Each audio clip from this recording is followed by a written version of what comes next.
Hello, my name is Stella, and today I'm going to be talking to you about the fangirl phenomenon. And you're probably sitting there wondering, Stella, what do you mean by fangirl? Well, let me tell you. Follow me. Hey, welcome to my family room. Here we have a kitchen cabinet that fell off the hinges and we don't have anywhere to put it. So, fangirl, what does it mean?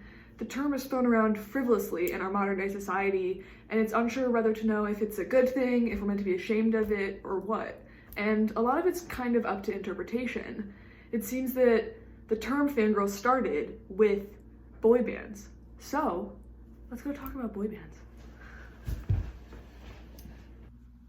So, when you think of the word boy band, what do you think? Do you think the Beatles, One Direction, NSYNC, I don't know, The Wanted?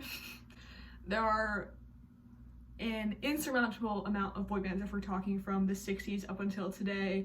The Beatles are definitely considered the OG boy band, and you can look back at different performances of theirs, like from the Ed Sullivan Show and things like that, of them performing and the girls from the public's eye going crazy seeing these boys perform. And from that was sort of the catalyst of the way that fangirls were viewed from the public, in that they were seen and treated as just crazy girls who have nothing better to do with their time than drool over these bands. So I think from that you're able to see how the rhetoric has carried through into modern day.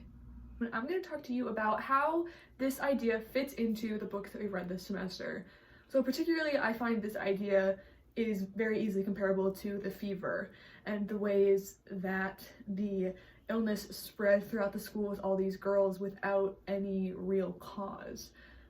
This is very comparable to boy bands and fangirls and that whole idea, because it seems to spread like wildfire, so to speak. One Direction is a great example of this, where one day they were a band that was on the X Factor, and then the next day they seemingly took over, first in the UK and they spread over into the United States, and then obviously eventually the world.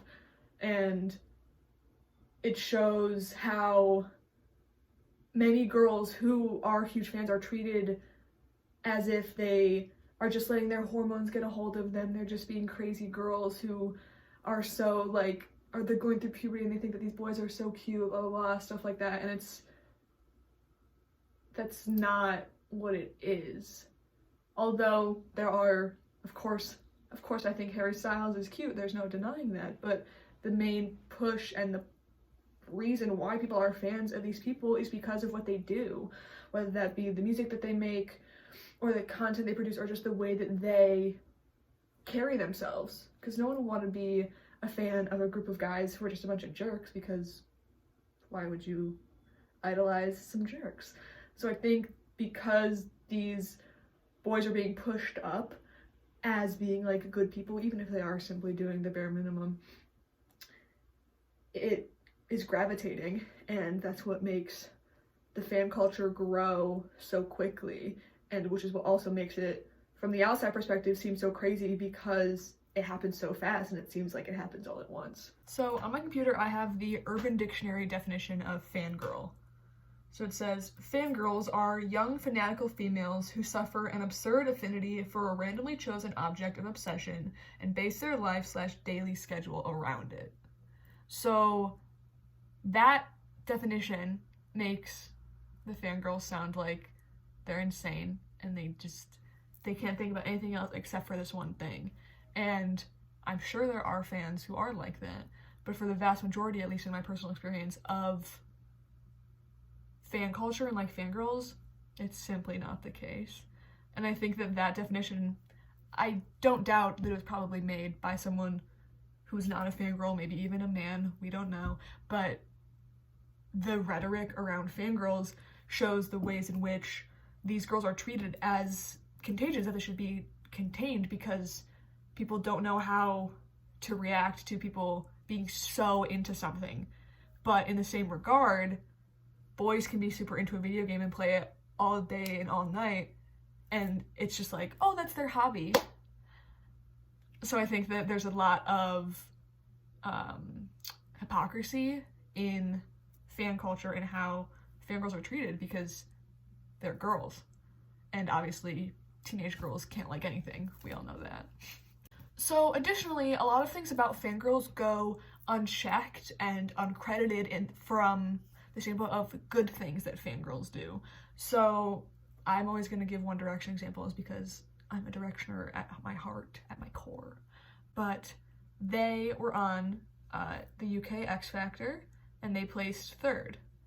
And if it weren't for the girls and the fans who wanted to keep seeing content from them, who knows where the band would have ended up, because sure, third place is good, but usually it's like the first place people that get the platform. So in more ways than just One Direction, there are definitely cases of fangirls solely keeping these bands and these figures alive.